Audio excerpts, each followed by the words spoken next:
Living in the spotlight, you know that it feels like time to put up a fight, honey.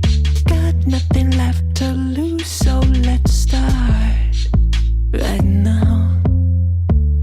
Everybody want a piece of you. Gotta give them what they want, it's true. You're symphonic, yeah, so iconic. If you didn't know before, now you know. Now you know. Take a big step away from who you were. Flashing that smile and the whole world's a blur. Dancing in the limelight, oh you're on in the night. Looking fresh, looking tight, honey. I got to admit, I really like that song, and nobody. It's like, who are those people? Velvet Haze. It's it's from Artlist, from a subscription service that I use for all the music that we use here at Rockbox, and I love it. I think it's they got great music. Anyway, powerfully positive, back again with my wonderful co-host Stacy Steinmiller. Hello. Hi, Stacy. Good You're to be looking here. looking very powerful over the water, over the raging seas. That's what you represent to me, the raging seas, the oceans. Uh-oh. And- Do I take people under and drown them? Drown them. Sorry. I can't breathe when I'm around you. You actually dropped a bomb on me this morning when I was saying, I did? I'm a water sign. And Oh. you're like, no, Aquarians are an air sign. And I was like, what are you talking about? So, yeah. So are Pisces, are they the only water sign, and Cancer, right? Because they're a crab. Pisces, Cancer, and Scorpio. Scorpio.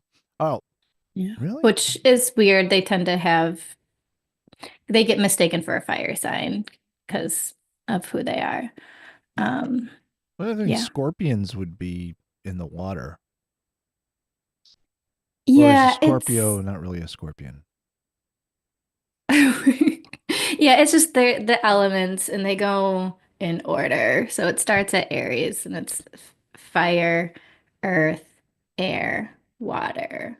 Fire, earth, air, water. It's a completely yeah. different a different episode for a different day. Yeah. Breaking down the signs with Stacy Steinmiller. Today we're going to talk about resistance, which you My brought up favorite to me. topic.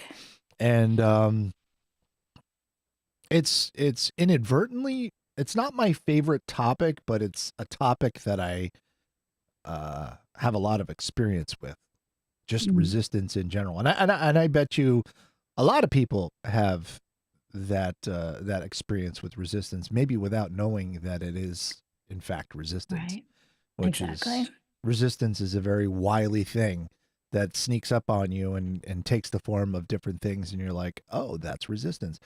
Now, I was listening to an audiobook, and I can't remember who it's a very popular motivational speaker, thought leader person, and the name escapes me, but he has this whole thing about resistance that I found really, really interesting, that kind of hit the nail on the head for me. Why don't you tell me what your definition of resistance is? I guess I think of it as like usually a holding on is what came to me at first, which I know you might think more of like pushing away, but I think we experience more resistance when we're holding on. That's when we're trying to force something in one way or another, forcing to do or forcing not to do, if that makes any sense. Yeah. So, Okay. yeah, that does make sense. Forcing. So, do you mean kind of like when you focus on something that you don't want to happen, you inadvertently are bringing it toward yourself, like you're Well, there's that. But if we, yeah, when we are focusing on what we don't want, there's also this like a tightened, resisting energy, and our brain is focused somewhere, and so our actions are focused somewhere, and we're just not open. We're not relaxed. So the opposite of resistance would be like openness, right? Oh, So when okay. I think of resistance, I think of like my shoulders crouched, tense, like think of like in a ball. Um, which, yes, it could also be bracing and pushing like this, but there's like that tight energy where the opposite would be an openness, receiving possibility. So you're in like that sort of energy instead when you're not in resistance. I was scrolling through my audiobooks to try to find the one that I was referring to, and I just realized I have a shit ton of audiobooks. Sure you do. A lot of audiobooks, like way too many. Audible is they love me there. Um, I bet. so the one thing that um we wanted to talk about was what you brought up, which was like um resisting the negative influences around us and resisting that. So in one way that would be like kind of like a positive form of resistance, I guess. Or is it even considered resistance if you're resisting negativity, because usually resistance is sort of a has a negative connotation. Like resistance means you're resisting that forward motion, you're resisting good things from happening. But if you're resisting something negative, help me do the math on that. Yeah, and well, so I would actually go deeper with that because I wouldn't recommend being in a state of resistance even towards negativity. And Okay. that's not to encourage negativity, it's more about just being honest with your actual experience. So if you're in a quote negative mood, or having negative thoughts, you don't want to necessarily resist them. That's where like mindfulness and meditation and so forth come in, right? Like when you have a negative thought, a judgment, a feeling, you're taught in meditation, right, to just watch it float. Maybe I should have done the clouds today to watch it float You by wanted to. like a I said do the passing water. clouds. I didn't know I'd have a cloud analogy come up though. So So wait, maybe we'll have a so water so one. but this is specifically if you're meditating, right? So if you're going throughout your day and there's a lot of negativity around you, you maybe can't just meditate, right? Well, so the point of meditation is to train your mind on how to act off the mat, right? Oh, okay, So there's okay. on and off the mat. So ideally, it's just a training ground. Like you go to the gym to lift weights, it should transfer to being able to carry your groceries to your car, you I see. know? So it's like the same idea. So if there's negative stuff around you, you want to do that same thing where you let it pass by. You don't resist it, but you don't absorb it and eat it up and digest it either. You let it pass by and you just Hmm. notice it and you're like, oh, look at all that negative energy just hanging around over here. Doopy doopy Wow. doo. That Like that. that's that's some pretty intense discipline right there. Yes. Yes. That's that takes a lot. To Yeah. actually to recognize it and then to say I'm not going to let that influence my day. I'm not going to let that do anything to me. I'm just going to bye bye. Like, Yeah. wow, Yeah. that's a challenge. That's a challenge. I don't know if I could do that.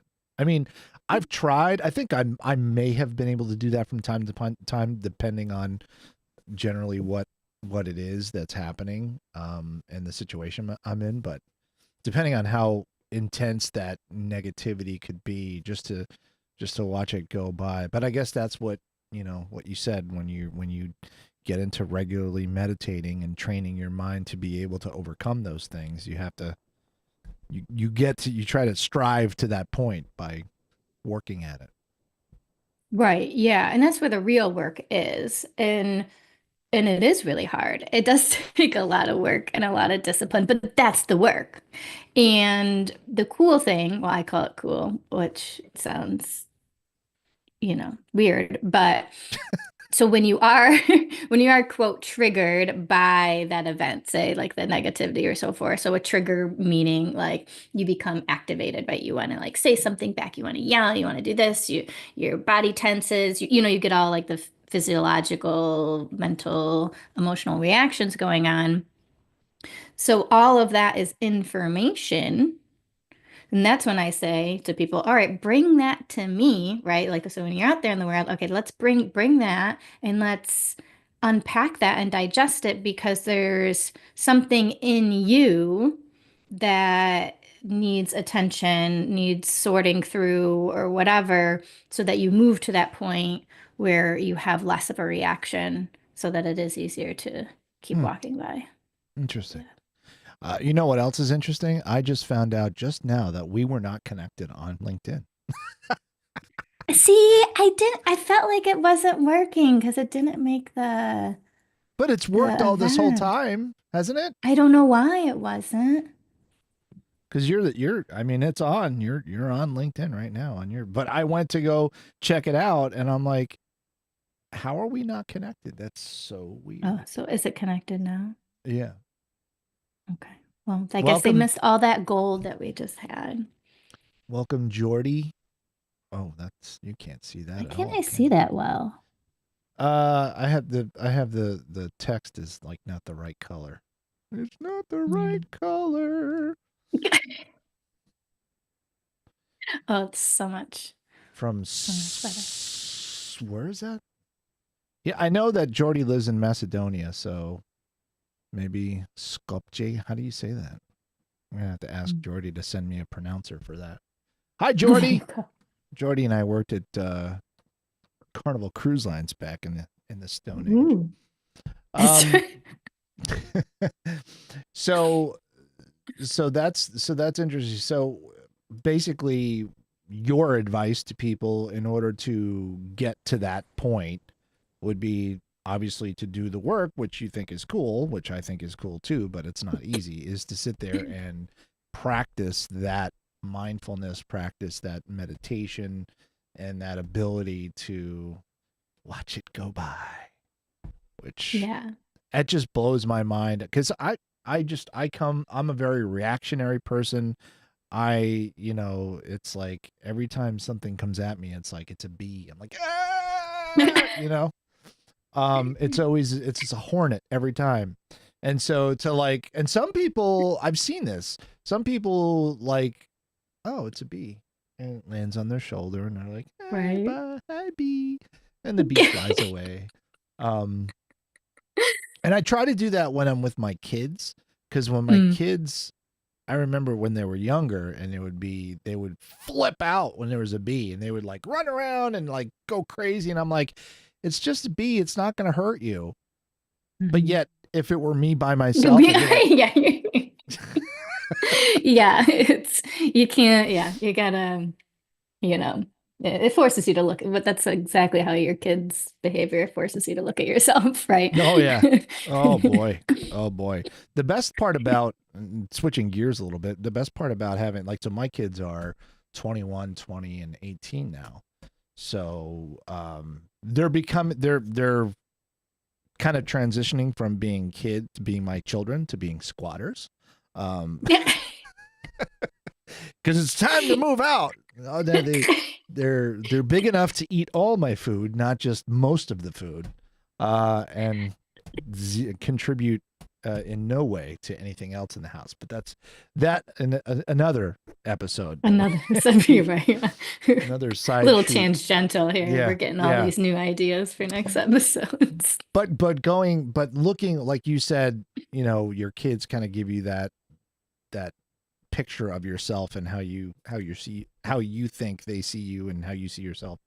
I think I just made it way more confusing. But the idea that when you change yourself and how you're acting, you can like see yourself from their point of view, and that has been really an amazing thing for me to kind of go back and think of how I was, because I was a stay-at-home dad for quite a few years, back when they were all little, and I was not ready for that job. That is a huge job. Hats off to anyone, any stay-at-home parent that does that, either works part-time or does gig work or whatever while you're taking care of the kids. And I had at one point, three of them in diapers and a puppy. Mm. Shit Yeah. everywhere. But Gosh. but that, I'm looking back, I'm remembering the times where I wasn't great, where I didn't let that negativity float on by, where I reacted to it, and I was like, and I started to worry, like, oh my God, was my reaction to those events harmful to my kids? Did they learn bad traits from me in that respect? And as I get to know my kids as adults, I realized that they didn't. And most of the memories that they have from those times are positive. They're like, do you remember you took us to we drove an hour to get to this really cool playground, or we went here and we went there. It wasn't me blowing up at something that happened and yelling and screaming. And good. maybe they just blocked those out because it was so traumatic. They're all repressed memories, repressed actually, memories, and so they'll be coming out soon. When they're in their 30s and they start coming to me and saying, "You screwed me up, Dad." Exactly. I don't think I was that bad, but I did. It all comes back to that, how I react to the negativity, to either a negative problem or, anything that's happening in my environment. And now in our overall environment that we're in, politically and just societally, that's common. And I think a lot of people are feeling that, and a lot of people are struggling with how to navigate all of that. And that's kind of like why we do this every week, is to just have a little chat about what people can do to try to navigate that and get through all that. So it all comes back to some of the same things that you talk about a lot, which is like this meditation and being mindful of your energy. And I joke around about this all the time about it being woo-woo stuff. But if you're watching this right now and you're rolling your eyes, I'm telling you, it's real. It's real stuff. What is there some kind of like, what books would you recommend, like outside reading, for people to kind of get a little bit more information and dive deeper into like the energy work and just thinking of that way of thinking?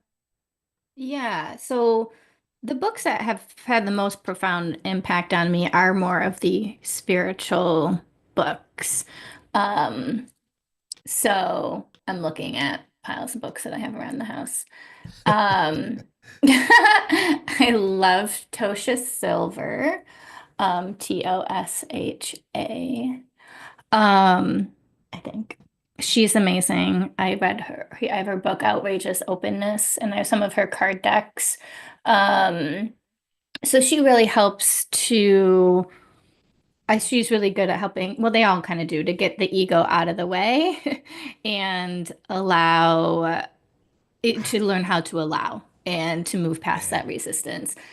She's really great. I love Ram Dass. He's amazing. My favorite book of his is I think it's called Paths to God. I don't know where that book is right now. And I love I Am That. Nisargadatta Maharaj. I don't know if I'm pronouncing that right. That's amazing. Those are like little snippets. So the stuff that I like some of it might feel a little heavy or much for a lot of people. Um, but those are the ones that have found the most profound impact on That me. the spiritual journey for all of us, I think, has been kind of lost, and also maybe even taken over or hijacked by religion in a way. Mhm. Yeah, because you could be highly religious and zero spiritual. I know Yeah. people that are highly religious they're just not spirit. At least the spiritual type that I think of, spirituality being um, in touch with your humanness, in touch with your environment, in and the ecosystem in which you live, and all that kind of stuff. I mean, I guess you could call it God. I call it the Mhm. universe. Some people call it Mother Earth or whatever. But Mhm. um, that that spirituality, I think, is just so completely can be so completely different than religion. But if you look at a lot of the older religions, they go that like they're connected, but it like got lost somewhere. Do Right. do any of these books kind of talk about, because you said path to God, so Hmm. there must be some sort of a connection there to religion, or is it Yeah, not? that one's based off the Hindu religious texts. So it's actually recommended that you read that first and then read Past to God. So that one's very much more specific. But Yeah. I resonate personally a lot with Ram Dass because he was a psychology professor. He was in the field and then he did a lot of mushrooms and moves the needle in people's lives for sure. Love seeing this. Oh, thanks, Jason. Glad to have you here. Did Um, a lot of. I tell you what, maybe people should be doing more mushrooms. Maybe that's maybe that's well, what the yeah, I do talk about that too, but I don't want to get in trouble on the podcast. yeah. But Yes, that it we does offer because no actual advice here. no, this is you're right. Like, do we This need is to for put entertainment disclaimers? purposes only. But if you use it in a like spiritual ceremony or whatever, it helps like with that meditation piece that we were talking about earlier, where you become non reactive or you react differently. You are less serious. Like you can think about how, so yeah, like earlier, Scott, like if you're talking about looking back on your past where you were like, why was I so reactive about that? Or like, why was I Yeah. so upset about that? Or why did I get like so involved in that? And when you're on a psychedelic, you can look back at that and really see it from this whole different perspective of like, look, and I find it funny because then I do these things about like, oh, look at little human Stacy. She's just like bebopping her like she's just getting thrown by her emotions here and there. And like you start to see those human reactions in your ego getting really caught up. And it's easier to separate that. So yes, meditation does that, but psychedelics also help make it a little easier for you to see that. Yeah. I have some experience with some psychedelics back in the 20s, not in the Mhm. 1920s, in my 20s. Um, just in case there was some confusion in that. You your coffee coming out your nose now? Um, Right. or your herbal tea or whatever it is that you're drinking. It's actually Um, coffee. It's a is mushroom it coffee? coffee. Well, there's Mushroom? mushrooms in the coffee. They're like chopped up mushrooms, Um, there, like I Bella, like baby Bella mushrooms, like chopped up no, like that. no, they're ground That's mushroom. that I order the them mushroom from. coffee. It's the four sigmatic mushroom stuff. I Okay. get order all different kinds. Which mushroom coffee cured a cough once, but that's a whole different story. Really? It's another podcast. Just write these down. Yeah. You got episodes Right. galore. Um, I totally got sidetracked. Sorry. I had a good place I was gonna go to. No, I think I sidetracked myself. That's the problem. Um, Your 20s with your oh, experience. the psychedelics. I'm I'm uh I'm a big fan of definitely doing that with appropriate guidance, Yeah. with a professional who's able to, you know, figuratively hold your hand and you know the whole thing. Like you don't want to Yeah. just be like, here, I'm gonna go drop acid and find myself. Like, just don't. Yeah. But Yeah. I know, and it's really cool to see that trend being more widely accepted in the mental health community and the medical community that people are doing that. Because if you would have told me that that was something, that was a thing in my 20s, when my friends were doing mushrooms and stuff like that, it was kind of like, you'd be like, what? Hmm. But it can be. I mean, if you think about like the Native Americans back, their a lot of their spiritual rituals had to do with like peyote and different kinds of plants Right. and things like that that help them to find their spirit, or a lot of. And that when you said, looking at yourself like, oh, there's human Stacy just kind of bopping around and stuff, and that was an interesting kind of point, that I think if more people were able to separate themselves from their human self, and I guess that would be your ego, to be able Yep. to look at it, step outside and look at it and go, okay, you're totally, being this way because of your ego, and you have to let that go. I mean, can you Right. imagine how much better everybody's relationships would be if they could manage their ego and Yeah. recognize it and go, okay. Yep. Right. Yeah, you can catch yourself sooner, and but I mean, but again, that's the work. And I essentially see my job is kind of helping people to get to that state without even having to do mushrooms to get there, Yeah, right? To right. be able to like catch that and be like, oh yeah, I'm caught in this habit loop. I'm caught in the state of mind, or and can you see it and you can catch it and choose a different path to not go down that road, because realizing that that's suffering, that's what suffering is. So suffering is back to resistance. Resistance is suffering, right? I think that's a Buddha's definition. Um, so when we are in resistance, we are suffering, and we are suffering because we are in resistance, and we are in resistance to what is, right? Like when you get upset, you're always like, this shouldn't be like this, right? You're always thinking about how it should be instead of how it Yeah. is. And so that's why acceptance, and we might heard the term radical acceptance, is first just accepting, like, well, doesn't matter what should be or what's better or what I prefer, like this is it, right? So we need to get to the present moment of what is, and move forward from there. And yeah, Well, it's wild shifting. that's that you can't see behind me, but I have the Serenity Prayer on the wall, which Mm, is a nice. big, big center part of my being these days.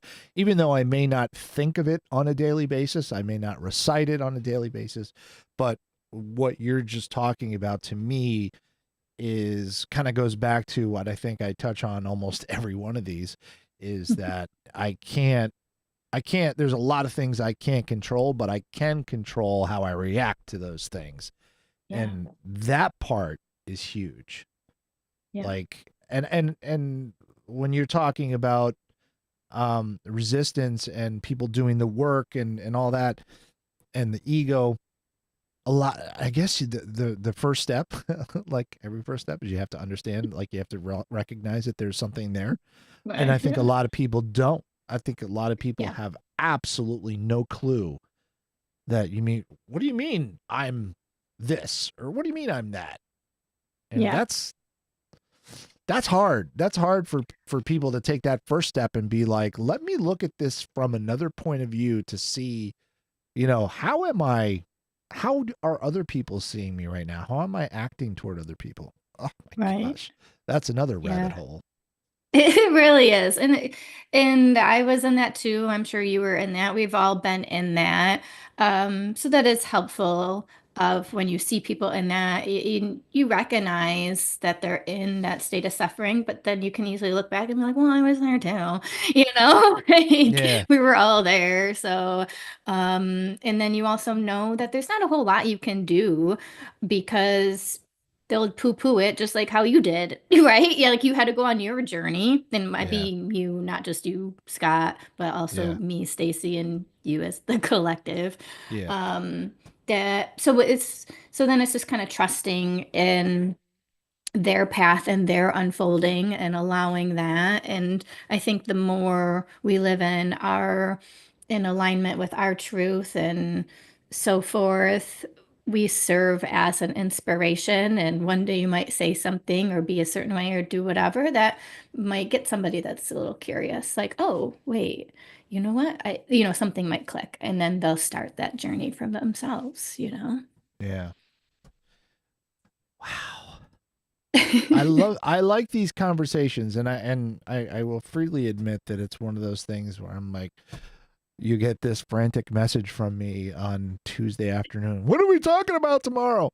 Um, all of these things, they're all there in the back of my mind the whole week as I move through my day, as I see things. One of the things that you asked me the other day was, hey, maybe you should be more positive on your Facebook page. And it was a good wake up call, because that's for years my rule for Facebook has been ridiculous comedy, stupid videos, business stuff, or look what I'm doing, or look what the family's doing. And maybe not so much the family, because I don't necessarily like, depends. Because you But anyway. you have squatters now, so it's a little different. Yeah. But in light of everything that's happening in the world, I start jumping on that, gotta share, gotta give my, put my 2 cents in. And the more I think about it, and you really kind of pushed me over the edge there, because the more I think about it, I'm like, it's not the platform. I mean, it could, for some people, it's the platform. For me, it's And not not for the you. platform. Yeah. And it's something that I have, excuse me, that I have to work on. I need to stop doom scrolling, because my whole life is doom scrolling. Like, that's what I do. If I'm not working, I'm doom scrolling. You're doom scrolling. Yeah, and exactly. I just gotta stop. I gotta find something else to do. You know, I don't know what it is. It's just I try to think about, like, what would I have done in my 20s?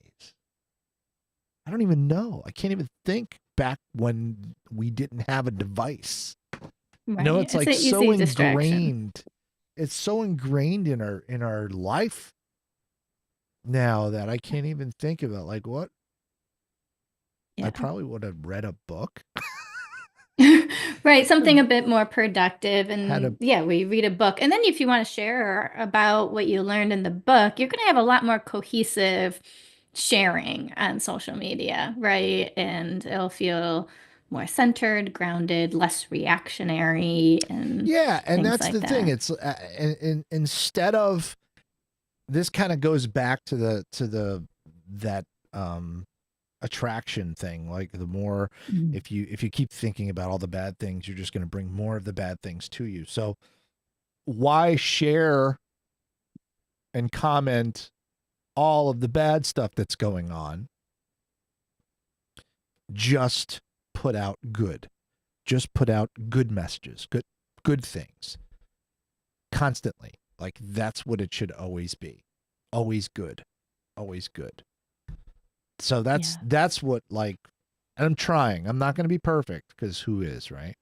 But I'm Yeah, but you trying. also want to And be authentic too. You right. don't always have to be positive. I know we use that in our title here, but there's a Well, difference yeah. between always being positive versus being reactionary, Yeah. I guess. Yeah. Yeah.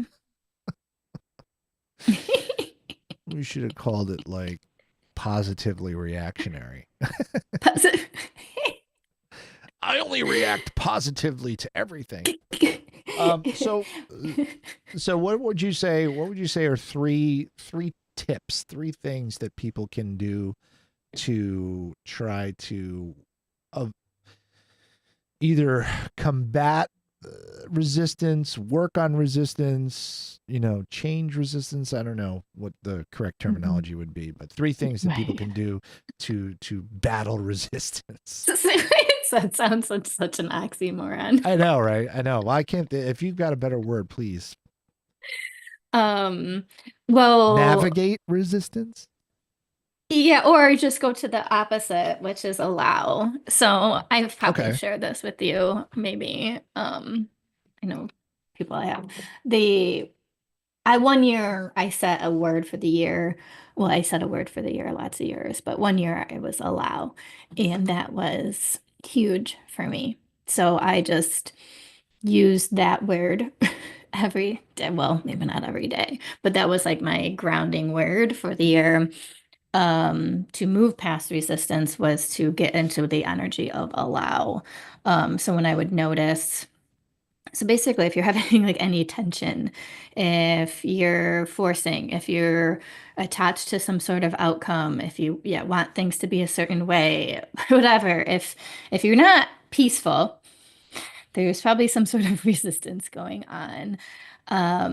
So moving to allow. So yeah, I would even recommend using just that word, allow.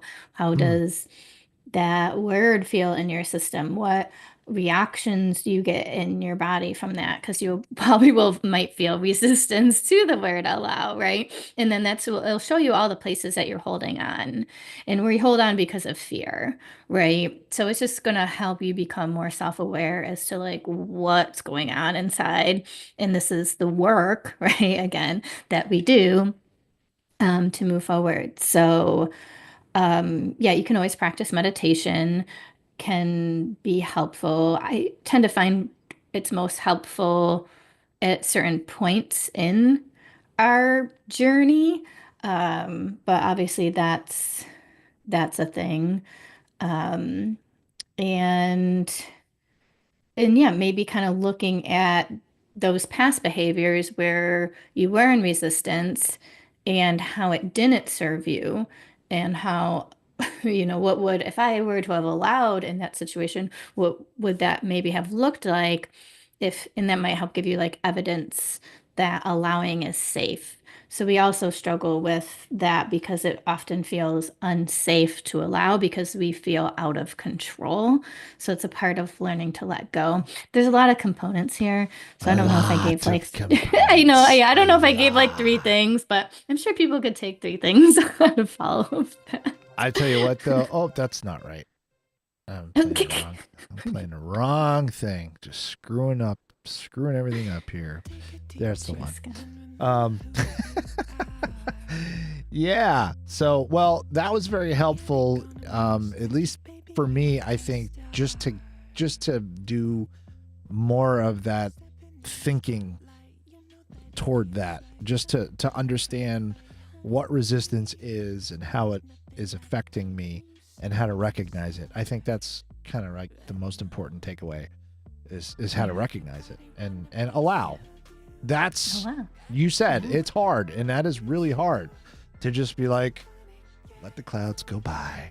Let the clouds go by. Well, we just let 39 minutes go by, and we're going to do this again next week, and we'll figure out what we're going to talk about Tuesday afternoon, and it'll be fun. And hopefully, there's somebody that, we didn't have a lot of people joining in as we were doing this live, but maybe you're watching this after the fact, and you do have some points or some comments or anything, just leave some comments for us. Have any questions, or if there's anything that you want us to talk about, or that you'd like to learn more about, please do. Of course, Stacy Steinmiller, what is your website? RadicalLifeCoach.com. RadicalLifeCoach.com. And she is a radical life coach. I highly recommend Stacy. She's made a big difference in my life, and she can make a big difference in yours. And of course, if you want to do a podcast or any other kind of audiovisual, hit me up at rockfox.com. Powerfully positive once again. It's been a pleasure And I will see you tomorrow, and we'll see you guys next week. Ciao. Dancing in the limelight, out you're on in the night, looking fresh, looking tight, honey. Everybody want a piece of you.